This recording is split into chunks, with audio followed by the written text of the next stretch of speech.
fala fala kalane agoni bara sharati udira la ilaha dongo do so ma fa wa kum sharatu kalane la ilaha ya kala so ma fa do fili jugu kono de la ilaha o mere asananilla la ilaha uyega asananilla la ilaha ayonya vokala ne unyana de la ilaha anji jaga sharati udu la ilaha anji jaga sharati ukalane la sharatu tangada la ilaha illallah kalande be sharati dira la ilaha illallah wudi kano sharati manoga la ilaha illallah alama ungwa sharatu khorada la ilaha illallah shala kalande undira la ilaha illallah nyoganu kanyoga minara billah mungele ngoso la ilaha illallah on bebe mahamedi no fere la ilaha illallah mere kalane la ilaha illallah fola fola kalane la ilaha illallah mere cheba o cheba la ilaha illallah mena kunye cheba mi me la زاوية لا إله إلا الله ودوكم مسير خنا لا إله إلا الله وفنكم أخبلون لا إله إلا الله ونعم بالله كوالي قصنا لا إله إلا الله ونعم من أجربك لغننا لا إله إلا الله ونعم بالله محمد قصنا لا إله إلا الله حمدي تاير لا إله إلا الله أم بابا يورم وين فلا لا إله إلا الله أم دارا ما حمدي لا إله إلا الله لولا لا ترى لا خنبي لا إله إلا الله ترى ولا جنة مسؤول لا إله إلا الله بغاري قادمون دلا لا إله إلا الله أبو بكر صديق لا إله إلا الله على يسوع ولدين لا إله إلا الله وعلى لا إله لا إله إلا الله وعلى مجلس ذكر لا إله إلا الله وعلى قصيدة لا إله إلا الله وغري تريغون لا إله إلا الله وغري جنغون لا إله إلا الله وغرب الموبر لا إله إلا الله وفرق النوم لا إله إلا الله سبعون لكم يدعو دير لا إله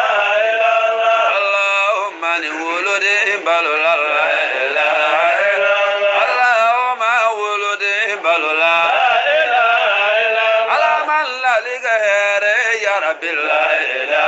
إلا الله على من لا لغير يا رب لا إله إلا الله على من لا لغوصي يا رب لا إله إلا الله وذوب فوق سيدين لا إله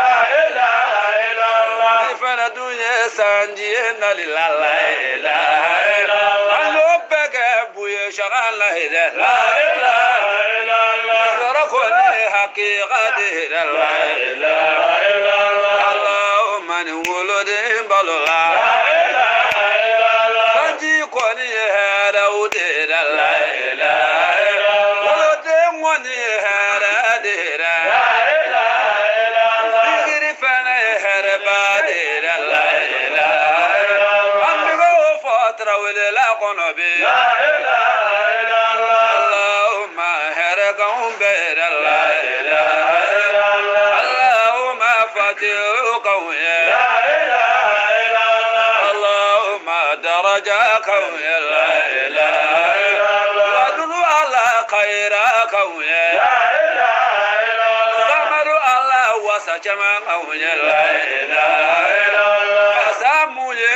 isifu wasare Allahumma wasa chama kauye Samuye isifu kisire Nima kisi jamba ufana malaila Zulka jamba ufana ma Allahumma ta'ala ya rabbil ala qawsa suduran lumana Samuye ayuba kana Allah Allahumma kana ya qawmi Samuye ayuba kana Allah Nati ala kana ya qawmi ala qawm beso shi janyuma Allah ala qawm beso gari ziganyuma ala kira hurmat Allah lazim wazib hadara bariga شيخا لا بنيا قصول لا إله إلا الله ومن غير الله من ما لا إله إلا الله ومن غير الله جب من لا إله إلا الله ولا لا لا لا لا إله إلا الله لا إله إلا الله لا إله إلا الله لا إله إلا الله أزوج أزوج راشد بينه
abarikanye la la la la la la la la la la